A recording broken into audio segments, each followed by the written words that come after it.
Hello everyone. तो कैसे हैं आप सभी लोग। स्वागत है आप लोगों का आपके अपने यूट्यूब चैनल पर। आप देख रहे हैं स्पीक रियल इंग्लिश। आज के इस वीडियो में हम जानेंगे डेली लाइफ की कन्वर्सेशन में बातचीत में यूज़ होने वाले 20 इंग्लिश एक्सप्रेशंस या सेंटेंसेस। तो आज के इस लेसन को शुरू करने से पहले मैं आपको कहना चाहता हूं कि अगर आप इंग्लिश सीखना चाहते हैं तो मैं आपको बता दूं कि इस यूट्यूब चैनल पर हम स्पोकन इंग्लिश से रिलेटेड वीडियोस पोस्ट करते रहते हैं। तो अगर आपने अभी तक इस चैनल को सब्सक्राइब नहीं किया है तो उसे सब्सक्राइब कर दीजिए, साथ में बेल आइकन भी प्रेस कर दीजिए ताकि आने वाली वीडियोज़ की नोटिफिकेशन आपको टाइम टाइम पर मिलती रहे। तो सबसे पहले देखते हैं आज का सेंटेंस नंबर 1 और ये है जोर से बोलो। इसको आप इंग्लिश में कह सकते हैं स्पीक अप।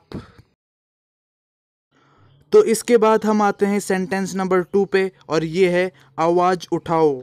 यहाँ पे आवाज़ उठाने का मतलब जोर से बोलना नहीं है। आपने बचपन में सीखा होगा कि जहाँ भी तुम्हें कुछ गलत होता हुआ दिखे वहाँ पे अपनी आवाज़ उठाओ, यानी गलत के खिलाफ बोलो।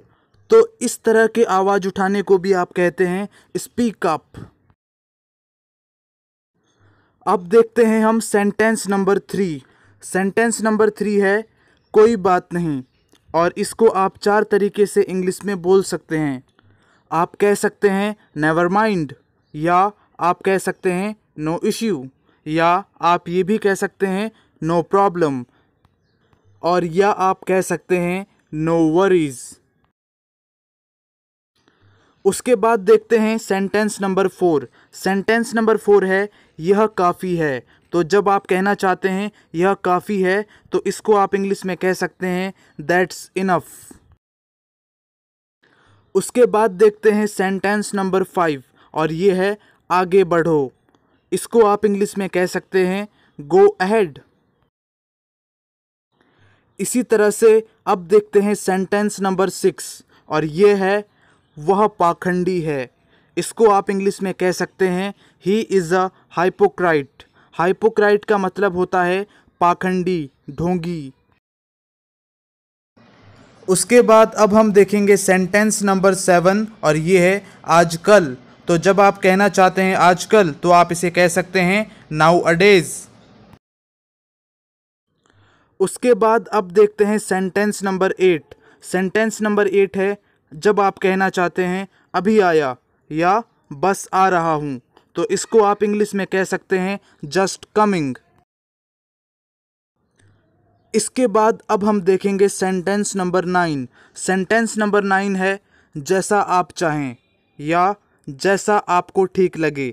तो इसको आप इंग्लिश में कह सकते हैं एज यू लाइक या एज यू विश।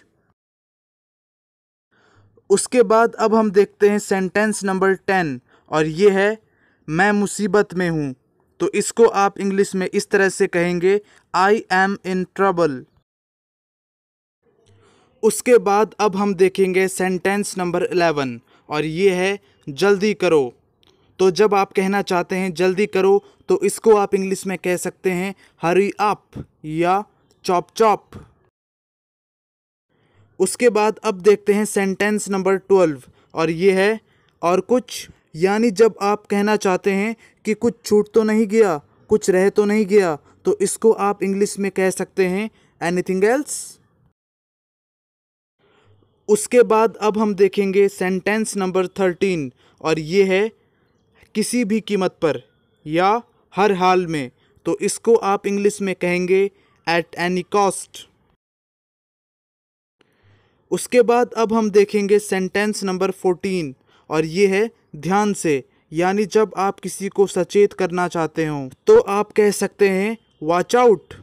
मान लीजिए कि आप और आपका कोई फ्रेंड घूमने जा रहे हैं और आपका फ्रेंड अचानक किसी कांटे पर पैर रखने वाला हो तो आप उसे कह सकते हैं वॉच आउट, यानी ध्यान से। उसके बाद अब हम देखेंगे सेंटेंस नंबर 15 और ये है मेरा बिस्तर लगा दो। तो जब आप कहना चाहते हैं कि मेरा बिस्तर लगा दो तो इसको आप इंग्लिश में कह सकते हैं मेक माई बेड। इसके बाद अब हम आते हैं सेंटेंस नंबर 16 पे और सेंटेंस नंबर 16 है जहाँ तक मुझे पता है, यानी जहाँ तक मैं जानता हूँ, और इसको आप इंग्लिश में कह सकते हैं as far as I know. इसके बाद अब देखते हैं सेंटेंस नंबर 17, और ये है इसमें कितना समय लगेगा, और इसको आप इंग्लिश में कह सकते हैं how long will it take.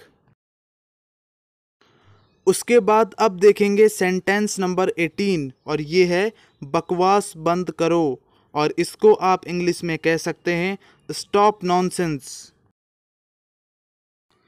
इसके बाद अब हम देखेंगे सेंटेंस नंबर 19, और ये है जब आप कहना चाहते हैं मुझे परेशान मत करो, इसको आप इंग्लिश में कहेंगे डोंट बॉदर मी।